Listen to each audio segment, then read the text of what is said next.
शायद भारतीय जनता की इच्छा का सम्मान करते हुए तय कर लिया है कि वह भारत से सीधी जंग चाहता है और उसका पहला संकेत उसने आज दे दिया। पाकिस्तान ने भारत के एक बीएसएफ जवान को कैद कर लिया है, पर कैसे?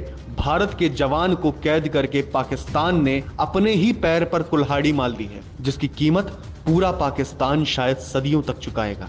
दरअसल पंजाब के फिरोजपुर में बीते बुधवार यानी 23 अप्रैल 2025 को देर रात बीएसएफ के एक जवान कांस्टेबल पीके सिंह को पाकिस्तानी रेंजर्स ने हिरासत में ले लिया। जवान पीके सिंह ने गलती से अंतर्राष्ट्रीय सीमा पार कर ली थी।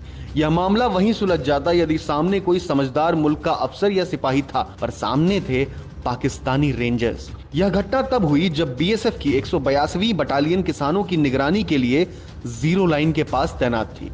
जवान पीके सिंह उसी वक्त न सिर्फ वर्दी में थे, बल्कि उनके पास उनकी सर्विस राइफल भी थी। मीडिया रिपोर्ट्स की माने तो कांस्टेबल पीके सिंह फिरोजपुर में जीरो लाइन पर गेट नंबर 208/1 के पास किसानों के साथ थे, जहां किसान बॉर्डर और जीरो लाइन के बीच खेतों में काम कर रहे थे। गर्मी से बचने के लिए पीके सिंह पेड़ की छांव में चले गए और अनजाने में सीमा पार कर गए। वहां पाकिस्तानी रेंजरों ने उन्हें हिरासत में ले लिया, उनकी आंखों पर पट्टी बांधी और हथियार छीनकर उन्हें अपने साथ ले गए। अब पाकिस्तान की यह हरकत एक आम बॉर्डर सिक्योरिटी से ज्यादा अपनी जनता को यह दिखाने की लगती है कि देखो, उन्होंने हमारा पानी रोका और हमने उनका एक जवान पकड़ लिया, जो कहीं ना कहीं भारत और पाक के बीच सीधी लड़ाई की चिंगारी को आग में तब्दील कर देगा।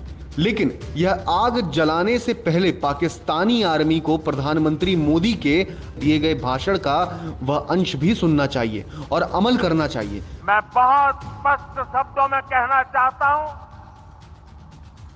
जिन्होंने ये हमला किया है, उन आतंकियों को और इस हमले की साजिश रचने वालों को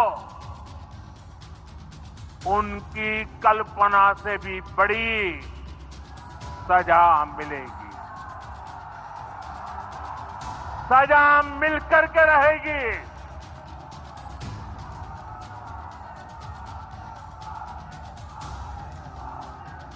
अब आतंकियों की बची खुची जमीन को भी मिट्टी में मिलाने का समय आ गया है।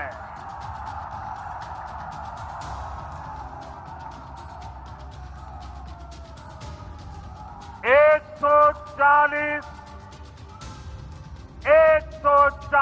करोड़ भारतीयों की इच्छा शक्ति अब आतंकी आकाओं की कमर तोड़ कर रहेगी। तमाम विश्लेषक इसका एक अर्थ निकाल रहे हैं कि संभवतः भारत पाकिस्तान से सीधी जंग के विचार पर अमल कर रहा है, पर एक सिरे पर पाकिस्तान, एक सिरे पर बांग्लादेश। क्या भारत दो फ्रंट युद्ध के लिए तैयार है? क्या है भारत की असली तैयारी?